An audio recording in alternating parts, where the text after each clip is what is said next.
गुजरांवाला की तहसील नौशहरा विरका के दो भाइयों ने अपना घर कारोबार सब बेचकर बेटों की जिद में उन्हें डंकी लगाकर यूरोप की तरफ भेजा, मगर यूनान कश्ती डूबने के बाद दोनों लड़के लापता हो गए। ਬੱਚਿਆਂ ਨੂੰ ਆਪ ਜਾਣ ਦਾ ਸ਼ੌਕ ਸੀ। ਉਹ ਬਾਰ-ਬਾਰ ਜ਼ਿੱਦ ਕਰਦੇ ਸਾਂ ਅਸਾਂ ਬਾਹਰ ਜਾਣਾ ਹੈ। ਵਾਲਦਾ ਨੂੰ ਜਿਸਲੇ ਪਤਾ ਲੱਗਾ ਵੀ ਮੇਰੇ ਬੱਚੇ ਨਾਲ ਇਸ ਤਰ੍ਹਾਂ ਹਾਦਸਾ ਹੋ ਗਿਆ, ਉਹਨੂੰ ਦਿਲ ਦਾ ਅਟੈਕ ਹੋ ਗਿਆ।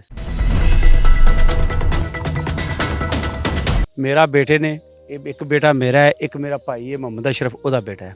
ਔਰੰਗਜ਼ੇਬ ਉਹਦਾ ਨਾਮ ਹੈ, ਮੇਰੇ ਮੁੰਡੇ ਦਾ ਨਾਮ ਮੁਹੰਮਦ ਤੈयब ਹੈ। ਇੱਥੋਂ ਸਾਨੂੰ ਏਜੰਟ ਨੇ ਆਖਿਆ ਮੈਂ ਤੁਹਾਨੂੰ ਮਤਲਬ ਲੀਬੀਆ ਭੇਜਣਾ, ਲੀਬੀਆ ਤੋਂ ਅੱਗੋਂ ਡੈਂਕੀ ਲਵਾ ਕੇ ਮੈਂ ਤੁਹਾਨੂੰ ਇਟਲੀ ਭੇਜ ਦਿੰਦਾ। ਅਸਾਂ ਉਹਨੂੰ ਜਾ ਕੇ ਬਹਿ ਕੇ ਗੱਲ ਕੀਤੀ ਹੈ। ਸਾਡੀ 24 ਲੱਖ 'ਚ ਗੱਲ 23.5 ਲੱਖ 'ਚ ਹੋ ਗਈ ਹੈ। ਹੋ ਕੇ ਅਸਾਂ ਉਹਨੂੰ ਪੈਸੇ ਦਿੱਤੇ ਨੇ, 10 ਲੱਖ ਦੇ ਦਿੱਤਾ ਹੈ। ਬਕਾਇਆ ਅਸਾਂ ਪਹੁੰਚ ਕੇ ਇਟਲੀ ਪੈਸੇ ਦੇਣੇ ਸਨ। 2 ਮਹੀਨੇ ਤੋਂ ਉਸ ਲਿਜਾ ਕੇ ਉੱਥੇ ਬਿਠਾਇਆ ਸੀ। ਅੱਜ ਕੱਲ੍ਹ ਨਾ ਕੱਲ੍ਹ ਨਾ ਜਿੱਦੜੇ ਮੁੰਡੇ ਜਾਣ ਲੱਗੇ ਨੇ 9 ਤਾਰੀਖ ਹੈ, ਰਾਤ ਦੇ 11 ਦਾ ਟਾਈਮ ਹੈ, 1 ਵਜੇ ਸ਼ਿਪ ਤੇ ਬਾਇਆ ਹੈ, ਬਹਾ ਕੇ ਸਟੋਰ ਦਿੱਤੇ ਨੇ। ਉਹ ਸਾਨੂੰ ਫੋਨ ਕਰ ਦਿੱਤਾ ਵੀ ਤੁਹਾਡੇ ਬੱਚੇ ਜਿਹੜੇ ਨੇ ਮੁਬਾਰਕ ਹੋਵੇ, ਬਹਿ ਗਏ ਨੇ, ਟੁਰ ਗਏ ਨੇ, ਔਰ ਕੱਲ੍ਹ ਤੱਕ ਤੁਹਾਨੂੰ ਉਹ ਇਨਸ਼ਾਅੱਲਾ ਪਰਸੋਂ ਤੱਕ ਰਿਸੀਵ ਹੋ ਜਾਣਗੇ ਤੇ ਰਿਸੀਵ ਹੋ ਕੇ ਤੇ ਤੁਹਾਨੂੰ ਮੈਸੇਜ ਆ ਜਾਏਗਾ। ਅਸਾਂ ਕਿਹਾ ਠੀਕ ਹੈ। ਅਸਾਂ ਜਿਸਲੇ ਦੂਜੇ ਤੀਜੇ ਦਿਨ ਪਤਾ ਲੱਗਾ ਵੀ ਇੱਕ ਸ਼ਿਪ ਡੁੱਬ ਗਿਆ। ਜਿਸਲੇ ਸ਼ਿਪ ਡੁੱਬਣ ਦਾ ਅਸਾਂ ਉਹਨੂੰ ਪੁੱਛਣ ਲੱਗ ਪਿਆ। ਉਸ ਆਖਿਆ ਇਹ ਸ਼ਿਪ ਤੁਹਾਡਾ ਨਹੀਂ, ਸ਼ਿਪ ਹੋਰ ਹੈ, ਤੁਹਾਡੇ ਹੋਰ 'ਚ ਗਏ ਨੇ। ਹੌਲੀ 2-3 ਦਿਨ ਤੋਂ ਬਾਅਦ ਉਸੇ ਗੱਲ ਕੀਤੀ ਹੈ ਵੀ ਇਹ ਜਿਹੜਾ ਸ਼ਿਪ ਹੈ ਵਾਕਈ ਹਕੀਕਤ 'ਚ ਇਹ ਸ਼ਿਪ ਹੈ। ਇਹ ਦੱਸੋ ਕਿ ਤੁਹਾਡੇ ਬੱਚਿਆਂ ਨਾਲ ਆਖਰੀ ਵਾਰੀ ਤੁਹਾਡੀ ਗੱਲ ਕਿਦੋਂ ਹੋਈ ਸੀ ਤੇ ਕੀ ਗੱਲ ਹੋਈ ਸੀ? ਆਖਰੀ ਵਾਰੀ ਉਹਨਾਂ 9 ਤਾਰੀਖ ਸੀ, ਜੁਮੇ ਰਾਤ ਦਾ ਰੋਜ਼ ਸੀ। ਰਾਤ ਦੇ 11:30 ਵਜੇ ਜਾਣ ਲੱਗਿਆ। ਉਹਨਾਂ ਕਿਹਾ ਜੀ ਅੱਬੂ ਜੀ ਪੰਜ ਬੰਦੇ ਕਾਰਾਂ ਬੰਨੇ ਆ ਗਈਆਂ ਨੇ। ਉਹ ਆਂਦੇ ਨੇ ਬਸਤੇ ਫੜੋ, ਤਿਆਰੀ ਫੜੋ ਤੇ ਗੱਡੀਆਂ ਦੇ ਵਿੱਚ ਬਵੋ ਤੇ ਅਸੀਂ ਤੁਹਾਨੂੰ ਲਿਜਾ ਕੇ ਤੇ ਬੇੜੇ ਦੇ ਵਿੱਚ ਉਸ ਬੋਰਡ ਦੇ ਵਿੱਚ ਜਾ ਕੇ ਬਾਣ ਲੱਗੇ ਹਾਂ। ਉਸ ਵੇਲੇ ਆਖਰੀ ਸਾਡੀ ਗੱਲ ਹੋਈ ਸੀ। ਇਹ ਦੱਸੋ ਕਿ ਜਿਸ ਏਜੰਟ ਦੇ ਥਰੂ ਤੁਸੀਂ ਆਪਣੇ ਬੱਚਿਆਂ ਨੂੰ ਭੇਜਿਆ, ਤੁਸੀਂ ਉਹਨੂੰ ਜਾਣਦੇ ਸੀ? ਤੁਸੀਂ ਉਹਦੇ ਕੋਲ ਗਏ ਸੀ ਜਾਂ ਉਹ ਤੁਹਾਡੇ ਕੋਲ ਆਇਆ ਸੀ? ਅਸੀਂ ਉਹਦੇ ਕੋਲ ਗਏ ਹਾਂ, ਉਹਨੂੰ ਜਾ ਕੇ ਗੱਲ ਕੀਤੀ ਹੈ। ਉਹਨੇ ਆਖਿਆ ਮੈਂ ਤੁਹਾਡੇ ਬੱਚੇ ਭੇਜ ਦੇਣਾ। ਉਹ ਏਜੰਟ ਹੈ, ਉਹਦਾ ਨਾਂ ਹੈ ਜ਼ਫਰ ਮਹਿਰ ਤੇ ਸਾਡੇ ਗਾਉਂ ਦੇ ਕਰੀਬ ਦੇ ਗਾਉਂ ਹੈ, ਉੱਥੋਂ ਦਾ। ਉੱਥੋਂ ਉਹਨੂੰ ਕੋਲ ਗਏ ਆ, ਉਹਨੂੰ ਜਾ ਕੇ ਕਿਹਾ। ਉਸ ਆਖਿਆ ਠੀਕ ਹੈ ਮੈਂ ਤੁਹਾਡੇ ਬੱਚੇ ਭੇਜ ਦੇਣਾ। ਸਾਡੇ ਨਾਲ ਉਸ ਬਹਿ ਕੇ ਤੈਅ ਕਰ ਲਈਏ ਇੰਨੇ ਪੈਸੇ ਲਾਂਗਾ। ਅਸਾਂ ਕਿਹਾ ਠੀਕ ਹੈ ਅਸੀਂ ਤੈਨੂੰ ਦੇ ਦਿਆਂਗੇ। ਤੇ ਲਿਹਾਜ਼ਾ ਅਸੀਂ ਇਸ ਗੱਲ ਦੀ ਮਤਲਬ ਹੈ ਹੁਣ ਤਈਦ ਕਰਨੇ ਆ। ਕੋਈ ਸਾਡਾ ਅਜ਼ੀਜ਼ੋ ਕਾਰਫ ਜਿਹੜੇ ਮੇਰੀ ਆਵਾਜ਼ ਸੁਣਦਾ ਪਿਆ, ਅੱਗੋਂ ਕਦੀ ਵਾਸਤੇ ਜ਼ਿੰਦਗੀ ਦੇ ਵਿੱਚ ਜੋ ਸਾਡੇ ਨਾਲ ਹੋ ਗਈ ਹੈ ਉਹ ਹੋ ਗਈ ਹੈ। ਅਸੀਂ ਆਨੇ ਆ ਮੈਸੇਜ ਦਿੰਦੇ ਹਾਂ ਵੀ ਅੱਗੋਂ ਕੋਈ ਬੰਦਾ ਇਸ ਜ਼ਰੀਏ ਬੰਦਾ ਕੋਈ ਆਖੇ ਤਾਂ ਉਹਦੇ ਆਖੇ ਲੱਗ ਕੇ ਬੰਦਾ ਨਾ ਬਾਹਰ ਕਰ ਲਓ। ਇਹ ਦੱਸੋ ਕਿ ਤੁਸੀਂ 23-24 ਲੱਖ ਰੁਪਏ ਲਾ ਕੇ ਟੋਟਲ 48 ਲੱਖ ਰੁਪਏ ਲਾ ਕੇ ਭੇਜੇ ਨੇ 2 ਘਰ ਦੇ ਬੱਚੇ, ਤੇ ਇਹ ਸਾਰੇ ਪੈਸੇ ਕਿੱਥੋਂ ਤੁਸੀਂ ਅਰੇਂਜ ਕੀਤੇ? ਕੋਈ ਘਰ ਜਾਇਦਾਦ ਵੇਚੀ ਆਪਣੀ, ਕਿਸ ਤਰ੍ਹਾਂ? ਮਤਲਬ ਅਸਾਂ ਜ਼ਿਮੀਂਦਾਰ ਹਾਂ ਤੇ ਜ਼ਿਮੀਂਦਾਰ ਮੁੰਜੀ ਵੇਚੀਏ, ਅੱਗੋਂ ਮਤਲਬ ਕਣਕ ਵੇਚੀਏ, ਕਣਕ ਵੇਚ ਕੇ ਉਹਨੂੰ ਪੈਸੇ ਦਿੱਤੇ ਨੇ। ਦੂਜੇ ਜੇ ਕੋਈ ਥੋੜੇ ਵਾਲੇ ਘੱਟ ਵਾ ਸਨ, ਉਹ ਸਾਡੇ ਕੋਲ ਮਾਲ ਡੰਗਰ ਹੈ, ਅਸਾਂ ਉਹ ਵੇਚ ਕੇ ਉਹਨੂੰ ਦੇ ਦਿੱਤਾ। ਹੁਣ ਕੋਈ ਰਾਬਤਾ ਨਹੀਂ ਹੈ, ਕੋਈ ਇਤਲਾਹ ਨਹੀਂ? ਕੋਈ ਇਤਲਾਹ ਨਹੀਂ, ਕੋਈ ਰਾਬਤਾ ਨਹੀਂ। ਬਸ ਇਹ ਹੀ ਆਂਦਾ ਹੈ ਵੀ ਸਾਰਿਆਂ ਮਤਲਬ ਜਿਹੜੇ ਏਜੰਟ ਨੇ ਉਹਨਾਂ ਦਾ ਰਾਬਤਾ ਬੰਦ ਹੈ, ਉਹਨਾਂ ਦੇ ਨੰਬਰ ਬੰਦ ਨੇ। ਜਿਉਂ ਹੀ ਖੁੱਲਣਗੇ ਮੈਂ ਇਨਸ਼ਾਅੱਲਾ ਤੁਹਾਨੂੰ ਉਦੋਂ ਹੀ ਇਤਲਾਹ ਦਿਆਂਗਾ ਵੀ ਹੁਣ ਕੀ ਹੈ, ਹੁਣ ਕੀ ਹੋ ਰਿਹਾ, ਹੁਣ ਕੀ ਹੋ ਰਿਹਾ। ਇਹ ਦੱਸੋ ਕਿ ਜਦੋਂ ਤੁਹਾਡੇ ਬੱਚੇ ਇੱਥੋਂ ਰਵਾਨਾ ਹੋ ਗਏ ਸਨ, ਇਸ ਦੌਰਾਨ ਏਜੰਟ ਨੇ ਬਾਰ-ਬਾਰ ਬਾਅਦ 'ਚ ਵੀ ਪੈਸੇ ਮੰਗੇ ਸਨ ਕਿ ਇੱਕ ਵਾਰੀ ਤੁਸੀਂ 24 ਲੱਖ ਦੇ? ਨਹੀਂ, ਇੱਕੋ ਦਿਨ ਪੈਸੇ ਦੇ ਆਏ ਆ, ਪਰਤ ਕੇ ਉਸ ਪੈਸੇ ਨਹੀਂ ਮੰਗੇ, ਸਗੋਂ ਅਸੀਂ ਪੈਸੇ ਦੇਣ ਗਏ ਉਹਨੂੰ। 15 ਲੱਖ ਲੈ ਕੇ ਉਹਨੂੰ ਆਖਿਆ 15 ਲੱਖ ਲੈ ਲੈ, ਸਾਡੇ ਬੱਚੇ ਨੇ ਜੇ ਕੋਈ ਵਾਧਾ ਘਾਟਾ ਹੁੰਦਾ ਹੈ ਤੇ ਉਹ ਸਾਡੇ ਨੂੰ ਬੱਚਿਆਂ ਨੂੰ ਟੋਰ। ਉਹਨੇ ਆਖਿਆ ਨਹੀਂ ਮੈਂ ਨਹੀਂ ਲੈਣੇ। ਬੱਚਿਆਂ ਦੇ ਬਾਰੇ ਦੱਸੋ, ਉਹਨਾਂ ਦੇ ਪ੍ਰੋਪਰ ਨਾਮ, ਉਮਰਾਂ ਕਿੰਨੀਆਂ ਸੀ, ਸ਼ਾਦੀਆਂ ਹੋਈਆਂ ਨੇ? ਜਿਹੜਾ ਇੱਕ ਬੱਚਾ ਹੈ ਉਹਦੀ ਉਮਰ 19 ਸਾਲ ਹੈ, ਜਿਹੜਾ ਔਰੰਗਜ਼ੇਬ ਹੈ। ਜਿਹੜਾ ਤैयब ਉਹਦੀ 18 ਸਾਲ, ਮੈਕਸਿਮਮ 18 ਸਾਲ ਉਮਰ ਹੈ। ਇੱਧਰ ਕੀ ਕਰਦੇ ਸਨ? ਪੜ੍ਹਾਈ ਕਰਦੇ ਸਨ, ਕੰਮ ਕਰਦੇ? ਇੱਥੇ ਇੱਕ ਬੱਚਾ ਜਿਹੜਾ ਉਹ ਆਪਣਾ FA 'ਚ ਪੜ੍ਹਦਾ ਸੀ। ਔਰੰਗਜ਼ੇਬ ਜਿਹੜਾ ਉਹ FA 'ਚ ਪੜ੍ਹਦਾ ਸੀ। ਜਿਹੜਾ ਛੋਟਾ ਸੀ ਉਹ ਮਤਲਬ ਮੈਟ੍ਰਿਕ ਹੀ ਪੜ੍ਹਦਾ ਸੀ। ਬੱਚਿਆਂ ਨੂੰ ਆਪ ਜਾਣ ਦਾ ਸ਼ੌਕ ਸੀ ਜਾਂ ਤੁਸੀਂ ਚਾਹੁੰਦੇ ਸੀ ਕਿ ਆ ਬਾਹਰ ਚਲੇ ਜਾਣ? ਬੱਚਿਆਂ ਨੂੰ ਆਪ ਜਾਣ ਦਾ ਸ਼ੌਕ ਸੀ। ਉਹ ਬਾਰ-ਬਾਰ ਜ਼ਿੱਦ ਕਰਦੇ ਸਨ ਅਸਾਂ ਬਾਹਰ ਜਾਣਾ ਹੈ। ਤੁਸੀਂ ਦੱਸੋ ਕਿ ਤੁਹਾਡਾ ਵੀ ਪੁੱਤਰ ਨਾਲ ਗਿਆ ਸੀ ਤੇ ਹਾਲੇ ਤੱਕ ਉਹਦੀ ਕੋਈ ਇਤਲਾਹ ਨਹੀਂ ਆਈ। ਤੇ ਡੰਕੀ ਦੇ ਬਾਰੇ ਕਈ ਲੋਕ ਕਹਿੰਦੇ ਨੇ ਸਹੀ ਨਹੀਂ ਹੁੰਦਾ ਕਿ ਡੰਕੀ ਜੇ ਲਾਓ ਤੇ ਇਲੀਗਲ ਹੈਗੇ ਆ, ਰਸਤੇ ਬੜੇ ਖਤਰਨਾਕ ਹੁੰਦੇ ਨੇ, ਜੇ ਬੰਦਾ ਪਹੁੰਚ ਵੀ ਜਾਏ ਤੇ ਬੜੀ ਬੁਰੀ ਹਾਲਤ 'ਚ ਪਹੁੰਚਦਾ ਹੈ। ਤੁਸੀਂ ਆਪਣੇ ਪੁੱਤਰ ਨੂੰ ਰੋਕਿਆ ਨਹੀਂ ਜਾਂ ਪੁੱਤਰ ਨੇ ਜ਼ਿੱਦ ਕੀਤੀ ਸੀ? ਮੈਂ ਤੇ ਪੁੱਤਰ ਨੂੰ ਰੋਕਦੇ ਰਿਹਾ ਵਾਂ ਤੇ ਮੇਰਾ ਪੁੱਤਰ ਵੀ ਨਹੀਂ ਸੀ ਜਾਣਾ ਚਾਹੁੰਦਾ। ਬਸ ਤਕਦੀਰ ਹੀ ਲੈ ਗਈ ਉਹਨੂੰ, ਮੇਰੇ ਪੁੱਤਰ ਨੂੰ ਤਕਦੀਰ ਹੀ ਲੈ ਗਈ। ਮੈਂ ਨਹੀਂ ਸੀ ਕਰਨਾ ਚਾਹੁੰਦਾ, ਉਹ ਨਾ ਜਾਣਾ ਚਾਹੁੰਦਾ ਸੀ। ਬਸ ਏਜੰਟ ਨਾਲ ਗੱਲ ਕੀਤੀ ਹੈ, ਏਜੰਟ ਨੇ ਆਖਿਆ ਵੀ ਮੈਂ 50 ਸਬਜ਼ ਬਾਗ ਵਹਾ ਕੇ ਤੇ ਲੈ ਗਿਆ। ਤੇ ਮੇਰੀ ਹਕੂਮਤ ਵਕਤ ਅੱਗੇ ਇਹ ਗੁਜ਼ਾਰਿਸ਼ ਹੈ, ਮੇਰੀ ਆਵਾਜ਼ ਸੁਣਦਾ ਹੈ ਤੇ ਮੇਰਾ ਪੁੱਤਰ ਮੇਰੇ ਨਾਲ ਰਾਬਤਾ ਕਰੇ, ਮੇਰਾ ਪੁੱਤਰ ਮੇਰੇ ਨਾਲ ਰਾਬਤਾ ਕਰੇ। ਜੇ ਮੇਰੀ ਆਵਾਜ਼ ਸੁਣਦਾ ਤੇ ਮੇਰੀ ਹਕੂਮਤ ਅੱਗੇ ਅਪੀਲ ਹੈ, ਕੋਈ ਕੋਸ਼ਿਸ਼ ਕੀਤੀ ਜਾਂ ਕਿਸੇ ਨੇ ਸਾਡਾ ਤਾਮਨ ਨਹੀਂ ਕਰਦਾ ਪਿਆ, ਸਾਡਾ ਕੋਈ ਤਾਮਨ ਨਹੀਂ ਕਰਦਾ, ਸਾਡਾ ਕੋਈ ਕਿਸੇ ਤਾਮਨ ਨਹੀਂ ਕੀਤਾ ਹਕੂਮਤ ਦੇ ਬੰਦੇ ਨੇ। ਸਾਡੀ ਅਪੀਲ ਹੈ ਮੇਰਾ ਪੁੱਤਰ ਮੇਰੇ ਨਾਲ ਰਾਬਤਾ ਕਰੇ। ਤੁਹਾਡੇ ਕਿੰਨੇ ਬੱਚੇ ਨੇ, ਘਰ ਦੇ ਕੀ ਹਾਲਾਤ ਨੇ, ਬੱਚੇ ਦੀ ਵਾਲਦਾ ਦੀ ਕੈਸੀ ਹਾਲਤ ਹੈਗੀ ਹੈ ਕਿ ਬੱਚਾ ਇੰਨੇ ਦਿਨਾਂ ਤੋਂ ਰਾਬਤਾ ਨਹੀਂ ਕਰ ਪਾ ਰਿਹਾ? ਵਾਲਦਾ ਦਾ ਹਾਲਾਤ ਜੀ ਖਬਰ ਸੁਣਿਆ, ਵਾਲਦਾ ਨੂੰ ਅਟੈਕ ਹੋ ਗਿਆ।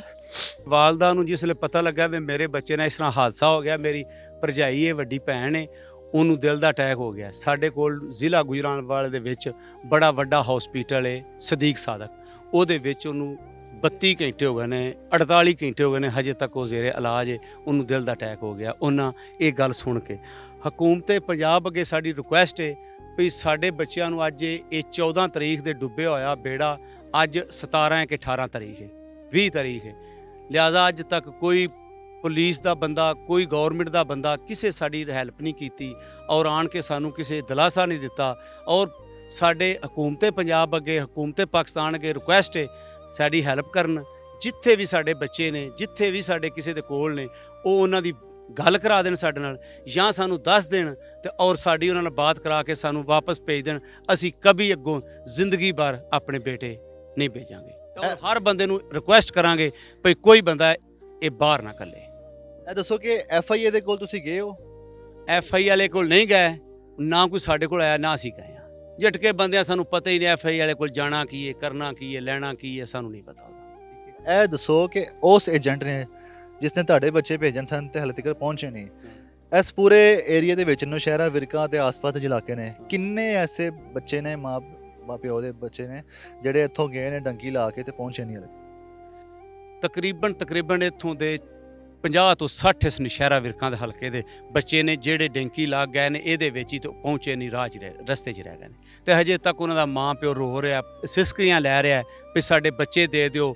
ਉਹ ਮਤਲਬ ਅੱਗੋਂ ਹਕੂਮਤ ਜਿਹੜੀ ਉਹਨਾਂ ਦੀ ਉਹ ਝੂਠ ਬੋਲਦੀ ਹੈ ਵੀ ਇਹ ਗੱਲ ਆਖੀ ਹੁੰਦੀ ਹੈ ਸਾਡੇ ਕੋਲ ਹੀ ਕੋਈ ਨਹੀਂ, ਰੋਜ਼ ਦੇ 100 ਕੱਢੀ ਵੀ ਹੁੰਦੀ ਹੈ ਤਾਂ ਆਂਦੀ ਬਸ ਅਸੀਂ 10-20 ਲਗਾਏ ਆ, ਤੇ 10-20 ਲਗਾਏ ਨੇ ਤੇ ਮਗਰੋਂ ਕਦੀ 93 ਦੀ ਲਿਸਟ ਆ ਜਾਂਦੀ, ਕਦੀ 36 ਦੀ ਆ ਜਾਂਦੀ, ਕਦੀ 40 ਦੀ ਆ ਜਾਂਦੀ ਹੈ। ਸਾਰੇ ਬੰਦੇ ਉਹਨਾਂ ਦੇ ਕੋਲ ਨੇ, ਅਰੈਸਟ ਕਰਕੇ ਲੈ ਗਏ ਨੇ, ਦਿਨ ਦੇ ਕੱਢਦੇ ਥੋੜੇ ਕਰਕੇ ਨੇ। ਤੇ ਸਾਡੀ ਉਹਨਾਂ ਅੱਗੇ ਵੀ ਰਿਕੁਐਸਟ ਹੈ, ਸਾਡੀ ਹਕੂਮਤ ਪਾਕਿਸਤਾਨ ਅੱਗੇ ਵੀ ਰਿਕੁਐਸਟ ਹੈ ਵੀ ਸਾਡੇ ਬੱਚੇ ਜਿੱਥੇ ਵੀ ਹੈਣ, ਉਹ ਜੇ ਜੇਲ੍ਹ 'ਚ ਨੇ ਤਾਂ ਫੌਜ ਨੇ ਫੜੇ ਨੇ, ਤਾਂ ਕਿਸੇ ਉਂਝ ਅਰੈਸਟ ਕੀਤੇ ਨੇ ਹਕੂਮਤ ਨੇ, ਤਾਂ ਉਹਨਾਂ ਦੀ ਤਸਵੀਰਾਂ, ਅਸੀਂ ਬੜੇ ਪਰੇਸ਼ਾਨ ਆ, ਬਹੁਤ ਪਰੇਸ਼ਾਨ ਆ, ਸਾਰਾ ਖਾਨਦਾਨ ਬੜਾ ਪਰੇਸ਼ਾਨ ਆ। ਉਹ ਉਹਨਾਂ ਦੀ ਸਾਡੇ ਨਾਲ ਜਾਂ ਗੱਲ ਕਰਾ ਦੇਣ ਜਾਂ ਸਾਨੂੰ ਉਹਨਾਂ ਦੀਆਂ ਤਸਵੀਰਾਂ ਸਾਨੂੰ ਭੇਜ ਦੇਣ, ਅਸੀਂ ਬਹੁਤ ਪਰੇਸ਼ਾਨ ਆ। ਤੁਸੀਂ ਉਸ ਏਜੰਟ ਨੂੰ ਲੱਭਿਆ ਨਹੀਂ? ਕਿੱਧਰ ਹੈ ਗਿਆ ਉਹ ਏਜੰਟ? ਉਹ ਏਜੰਟ ਜਿਹੜਾ ਉਹ ਗਾਇਬ ਹੋ ਗਿਆ, ਜਿੱਥੇ ਰਹਿੰਦਾ ਸੀ ਤੁਹਾਡਾ, ਤੁਸੀਂ ਕਹਿ ਰਹੇ ਹੋ ਇੱਥੋਂ ਰਹਿਣ ਵਾਲਾ ਸੀ ਤੇ ਉਹ ਇੱਥੋਂ ਗਾਇਬ ਹੋ ਗਿਆ, ਨੰਬਰ ਬੰਦ ਕਰਕੇ ਉਹ ਚਲਾ ਗਿਆ। ਠੀਕ ਹੈ, ਉਸ ਏਜੰਟ ਦਾ ਕੋਈ ਰਿਸ਼ਤੇਦਾਰ ਵਗੈਰਾ ਨਹੀਂ ਇੱਥੇ ਰਹਿੰਦਾ? ਤੁਸੀਂ ਜਿਹਨੂੰ ਲੱਭਣ ਦੀ ਕੋਸ਼ਿਸ਼ ਕੀਤੀ ਹੈ, ਕੋਈ ਆਸ-ਪਾਸ ਦੇ ਦੋਸਤ? ਗਏ ਉਹ ਆਂਦੇ ਨੇ ਸਾਡਾ ਉਹਨਾਂ ਨਾਲ ਕੋਈ ਤਲਕ ਨਹੀਂ,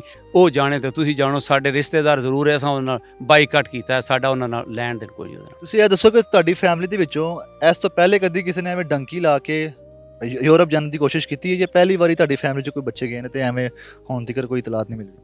ਨਹੀਂ ਜੀ, ਪਹਿਲੀ ਦਫਾ ਡੈਂਕੀ ਲਾ ਕੇ ਕੱਲੇ ਬੱਚੇ ਗਏ ਨੇ, ਇਸ ਤੋਂ ਪਹਿਲਾਂ ਕੋਈ ਬੱਚਾ ਸਾਡਾ ਡੈਂਕੀ ਲਾ ਕੇ ਨਹੀਂ ਗਿਆ। ਬੱਚਿਆਂ ਨੂੰ ਬਾਹਰ ਭੇਜਣ ਲਈ ਤੁਸੀਂ ਦੱਸ ਰਹੇ ਕਿ ਸਾਰੀ ਜਮ੍ਹਾਂ ਪੂੰਜੀ ਲਾਤੀ ਸੀ, ਕਰਜ਼ਾ ਵੀ ਲਿਆ ਸੀ ਕੋਈ? ਕਰਜ਼ਾ ਵੀ ਲਿਆ, ਕਰਜ਼ਾ ਵੀ ਬੈਂਕ ਤੋਂ ਲਿਆ। ਰੋਜ਼ ਹੁਣ ਪਿੱਛੇ ਆ ਰਹੇ ਨੇ। ਬੈਂਕ ਤੋਂ 10 ਲੱਖ ਰੁਪਇਆ ਕਰਜ਼ਾ ਲਿਆ, 17 ਲੱਖ ਦਾ ਘਰ ਦਾ ਮਕਾਨ ਵੇਚਿਆ ਤੇ ਵੇਚ ਕੇ ਉਹਨੂੰ ਪੈਸੇ ਦਿੱਤੇ। ਸਾਰੀ ਜਮ੍ਹਾਂ ਪੂੰਜੀ ਲਾਤੀ?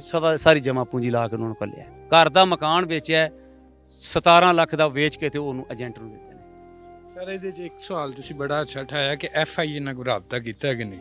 ਸਾਡਾ ਇੱਕ ਕਲਮੀ ਹੈ ਕਿ FIA ਰਾਬਤਾ ਜਿਹੜਾ ਬੰਦਾ ਕਰਦਾ ਹੈ ਉਸ ਕਾਨੂੰਨ ਨੂੰ ਫਾਲੋ ਕੀਤਾ ਜਾਂਦਾ ਜਾਂ ਉਸ ਕੇਸ ਨੂੰ ਫਾਲੋ ਕੀਤਾ ਜਾਂਦਾ। ਇਹ ਜਿਹੜਾ ਸਾਨਿਆ ਹੋਇਆ 48 ਬੱਚਿਆਂ ਦਾ, ਖਾਸ ਤੌਰ 'ਤੇ ਨੌਸ਼ਹਿਰਾ ਵਿਰਕਾ ਦੇ ਮੁਜ਼ਾਫਾਤੀ ਇਲਾਕਿਆਂ ਦਾ, ਇਹ ਬਹੁਤ ਵੱਡਾ ਸਾਨਿਆ ਹੈ ਇੱਕ। ਔਰ ਸਾਡੀ ਤੁਹਾਡੇ ਅੱਗੇ ਗੁਜ਼ਾਰਿਸ਼ ਹੈ, ਸਾਡੀ ਤਰਜਮਾਨੀ ਕਰੋ, ਆਵਾਜ਼ ਦਿਓ ਕਿ FIA ਜਿਹੜਾ ਹੈ ਇੱਕ ਸਪੈਸ਼ਲ ਕਮੇਟੀ ਬਣਨੀ ਚਾਹੀਦੀ ਹੈ ਔਰ ਇਸ ਨੂੰ ਮਾਮਲੇ ਨੂੰ ਵੇਖਣਾ ਚਾਹੀਦਾ। ਜਿੱਥੋਂ ਤੱਕ ਬੱਚਿਆਂ ਦੀ ਗੱਲ ਹੈ ਜੀ, ਮਾਂ-ਬਾਪ ਕੋਈ ਵੀ ਨਹੀਂ ਚਾਹੁੰਦਾ ਕਿ ਇਸ ਤਰ੍ਹਾਂ ਗੈਰ ਅਨਲੀਗਲੀ ਉਹਨਾਂ ਨੂੰ ਘੱਲੀਏ। ਬੱਚਿਆਂ ਨੂੰ ਸਬਜ਼ ਬਾਗ ਵਿਖਾਏ ਜਾਂਦੇ ਨੇ ਔਰ ਬੱਚੇ ਇਸ ਹੱਦ ਤੱਕ ਤੰਗ ਕਰਦੇ ਨੇ ਕਿ ਜਿਹੜੇ ਡੇਰੇ ਤੁਸੀਂ ਬੈਠੇ ਹੋ, ਅੱਲਾ ਦਾ ਸ਼ੁਕਰ ਹੈ ਕੋਈ ਕਮੀ ਨਹੀਂ ਇੱਥੇ ਹੈ, ਲੇਕਿਨ ਬੱਚਿਆਂ ਨੂੰ ਸਬਜ਼ ਬਾਗ ਵਿਖਾਏ ਜਾਂਦੇ ਨੇ। ਸੋਸ਼ਲ ਮੀਡੀਆ ਦਾ ਦੌਰ ਹੈ, ਹਰ ਬੰਦਾ ਸਟੇਟਸ, ਬੱਚੇ ਪਤਾ ਨਹੀਂ ਕੀ ਸਮਝਦੇ ਨੇ ਔਰ ਅੱਗੇ ਨਿਕਲ ਜਾਂਦੇ ਨੇ। ਔਰ ਸਾਡੀ ਇਹ ਵੀ ਸਾਰਿਆਂ ਅੱਗੇ ਗੁਜ਼ਾਰਿਸ਼ ਹੈ ਕਿ ਅਸੀਂ ਜਿਸ ਸਾਨੇ ਤੋਂ ਗੁਜ਼ਰੇ ਹਾਂ, ਜਿਹੜੇ ਦੁੱਖ ਤੋਂ ਅਲਮ ਤੋਂ ਗੁਜ਼ਰ ਰਹੇ ਹਾਂ, ਉਹਨੂੰ ਅਸੀਂ ਬਿਆਨ ਨਹੀਂ ਕਰ ਸਕਦੇ। ਔਰ ਗੌਰਮੈਂਟ ਅੱਗੇ ਵੀ ਗੁਜ਼ਾਰਿਸ਼ ਹੈ ਕਿ ਇਸ ਮਾਮਲੇ ਨੂੰ ਸੰਜੀਦਗੀ ਦੇ ਨਾਲ ਵੇਖੇ ਔਰ ਜਿਹੜੇ ਸਾਡੇ ਦੁੱਖ ਨੇ ਉਹਨਾਂ ਦਾ ਮਦਾਵਾ ਕਰੇ ਔਰ ਸਾਡੀ ਤਰਜਮਾਨੀ ਕਰੋ ਜਨਾਬ, ਸਾਡੀ ਆਵਾਜ਼ ਪਹੁੰਚਾਓ। ਔਰ ख़ास ਤੌਰ 'ਤੇ ਉਹ ਭਾਈ ਯੂਨਾਨ ਤੋਂ, ਲੁਬਨਾਨ ਤੋਂ, ਲੀਬੀਆ ਤੋਂ, ਗ੍ਰੀਸ ਤੋਂ ਜਿਹੜੇ ਲੋਕ ਸਾਨੂੰ ਸੁਣ ਰਹੇ ਨੇ, ਅਗਰ ਸਾਡੇ ਬੱਚਿਆਂ ਦੀ ਕਿਸੇ ਨੂੰ ਕੋਈ ਇਤਲਾਹ ਹੈ ਤਾਂ ਉਹ ਜ਼ਰੂਰ ਰਾਬਤਾ ਕਰਨ। ਤੁਹਾਡੇ ਅੱਗੇ ਗੁਜ਼ਾਰਿਸ਼ ਕੀਤੀ ਹੈ ਕਿ ਉਹਨਾਂ ਦੀ ਮਾਂ ਨੂੰ ਅਟੈਕ ਹੋ ਗਿਆ, ਇਸ ਤਰ੍ਹਾਂ ਹਰ ਬੱਚਾ, ਦੇਖੋ ਜੀ ਅਗਰ ਕੋਈ ਇਤਲਾਹ ਮਿਲ ਜਾਏ ਤਾਂ ਸਬਰ ਆ ਜਾਏਗਾ। ਇਹ ਸਾਡੇ ਇਲਮ ਵਿੱਚ ਹੀ ਨਹੀਂ ਕਿ ਸਾਡੇ ਬੱਚੇ ਕਿਸ ਹਾਲਤ ਦੇ ਵਿੱਚ ਨੇ। ਤੁਸੀਂ ਆਖਰ 'ਚ ਕੁਝ ਕਹਿਣਾ ਚਾਹੋਗੇ ਕਿ ਜੋ ਲੋਕ ਦੇਖ ਰਹੇ ਨੇ ਜਾਂ ਤੁਹਾਡੇ ਬੱਚੇ ਵੇਖ ਰਹੇ ਨੇ ਜਾਂ ਉਹਨਾਂ ਨੂੰ ਕੋਈ ਵਿਖਾ ਰਿਹਾ ਵੀਡੀਓ ਕਿ ਤੁਹਾਡੇ ਗਾਉਂ ਦੀ, ਤੁਹਾਡੇ ਘਰ ਦੀ ਇੰਟਰਵਿਊ ਚੱਲ ਰਿਹਾ ਤੇ ਉਹਨਾਂ ਨੂੰ ਕੋਈ ਪੈਗਾਮ ਦੇਣਾ ਚਾਹੋਗੇ, ਕਿਸੇ ਤਰ੍ਹਾਂ ਤੁਹਾਡੇ ਨਾਲ ਰਾਬਤਾ ਕਰ ਲੈਣਗੇ, ਤੁਹਾਨੂੰ ਦੱਸ ਦੇਣ ਕਿੱਧਰ ਹੋ, ਕਿਸ ਹਾਲ 'ਚ ਹੋ, ਕੁਝ ਕਹਿਣਾ ਚਾਹੋਗੇ? ਅਸੀਂ ਆਪਣੇ ਇਲਾਕੇ ਦੇ ਜਿਹੜੇ ਲੋਕ ਉੱਤੇ ਗਏ ਨੇ, ਕਿਰੇ ਆਏ ਨੇ, ਅਸੀਂ ਉਹਨਾਂ ਅੱਗੇ ਰਿਕੁਐਸਟ ਕਰਨੇ ਆ ਪਿਆਰ ਨਾਲ ਵੀ ਸਾਡੇ ਬੱਚਿਆਂ ਦਾ ਕਿਸੇ ਤਰੀਕੇ ਨਾਲ ਵੀ ਉਹ ਆਪ ਉਹਦਾ ਪੜਤਾਲ ਕਰ ਸਕਦੇ ਨੇ, ਵੇਖ ਸਕਦੇ ਨੇ ਉਹਨਾਂ ਦੇ ਜਾਂ ਕੈਂਪਾਂ 'ਚੋਂ, ਤੇ ਵੇਖ ਕੇ ਤੇ ਸਾਡੇ ਨਾਲ ਰਾਬਤਾ ਕਰਕੇ ਸਾਡੇ ਬੱਚਿਆਂ ਦੀ ਸਾਡੇ ਨਾਲ ਗੱਲ ਕਰਾ ਦੇਣ, ਸਾਡੀ ਉਹਨਾਂ ਦੀ ਤਸਵੀਰ ਸਾਨੂੰ ਮਤਲਬ ਭੇਜ ਦੇਣ ਸਾਡਾ, ਨਹੀਂ ਤੇ ਵਰਨਾ ਅਸੀਂ ਬਹੁਤ ਪਰੇਸ਼ਾਨ ਆ, ਬਹੁਤ ਪਰੇਸ਼ਾਨ ਆ। ਮੇਰਾ ਨੰਬਰ ਹੈ 0300 ਪੂਰਾ 74 98 330। ਇਹ ਮੇਰਾ ਇਫਤਖਾਰ ਵਿਰਕ ਮੇਰਾ ਨਾਂ ਹੈ, ਮੇਰਾ ਹੀ ਬੇਟਾ ਹੈ, ਇੱਕ ਮੇਰੇ ਭਾਈ ਦਾ ਭਤੀਜਾ ਹੈ, ਮੇਰਾ ਭਾਈ ਮੁਹੰਮਦ ਅਸ਼ਰਫ ਦਾ ਹੈ, ਮੇਰਾ ਨਾਂ ਇਫਤਖਾਰ ਹੈ। ਇਹ ਵਾਲਾ ਨੰਬਰ ਮੇਰਾ ਹੈ। ਜਿਨ੍ਹਾਂ ਨੂੰ ਪਤਾ ਚੱਲੇ, ਜਿਹੜੇ ਕੋਈ ਵੇਖ ਸਕਦੇ ਨੇ, ਜਿਨ੍ਹਾਂ ਦੇ ਨਾਲ ਕੋਈ ਉਹਨਾਂ ਨੂੰ ਇਤਲਾਹ ਮਿਲੇ, ਉਹ ਇਸ ਨੰਬਰ ਦੇ ਉੱਤੇ ਮੇਰੇ ਨਾਲ ਰਾਬਤਾ ਕਰਨ। ਮਿਹਰਬਾਨੀ ਹੋਵੇ ਦੀ। ਅਸੀਂ ਮਾਂ ਪਿਓ ਵਾਂ, ਸਾਡਾ ਬੜਾ ਅਸੀਂ ਪਰੇਸ਼ਾਨ ਆ, ਬਹੁਤ ਜ਼ਿਆਦਾ ਪਰੇਸ਼ਾਨ ਆ। ਅੱਜ 5ਵਾਂ 6ਵਾਂ ਦਿਨ ਹੈ ਜਿਹਦੇ ਵਿੱਚ ਅਸੀਂ ਨਾ ਸ਼ੈ ਖਾਧੀ ਏ ਨਾ ਪੀਤੀ ਏ, ਬਿਮਾਰ ਹੀ ਸਾਰੇ ਅਸੀਂ ਫੈਮਿਲੀ ਹੋ ਗਏ ਹਾਂ ਇਹਨਾਂ ਬੱਚਿਆਂ ਦੀ ਵਜ੍ਹਾ ਨਾਲ। ਠੀਕ ਹੈ, ਇਸ ਪਿੰਡ ਦੇ ਵਿੱਚ ਉਸ ਏਜੰਟ ਤੋਂ ਇਲਾਵਾ ਦੀਗਰ ਵੀ ਹੋਰ ਏਜੰਟ ਹੋਣਗੇ ਜਿਹੜੇ ਕਹਿੰਦੇ ਹੋਣਗੇ ਤੁਹਾਨੂੰ ਬਾਹਰ ਭੇਜ ਦਿੰਦੇ ਆ, ਉਹ ਇਸ ਟਾਈਮ ਮੌਜੂਦ ਨੇ ਜਾਂ ਸਾਰੇ ਫੋਨ ਭੱਜ ਗਏ ਨੇ ਇਸ ਟਾਈਮ? ਰੂਪੋਸ਼ ਨੇ, ਸਾਰੇ ਰੂਪੋਸ਼ ਨੇ, ਬਹੁਤ ਜ਼ਿਆਦਾ ਏਜੰਟ ਨੇ, ਬਹੁਤ ਜ਼ਿਆਦਾ ਏਜੰਟ ਨੇ ਇਸ ਇਲਾਕੇ ਦੇ ਵਿੱਚ।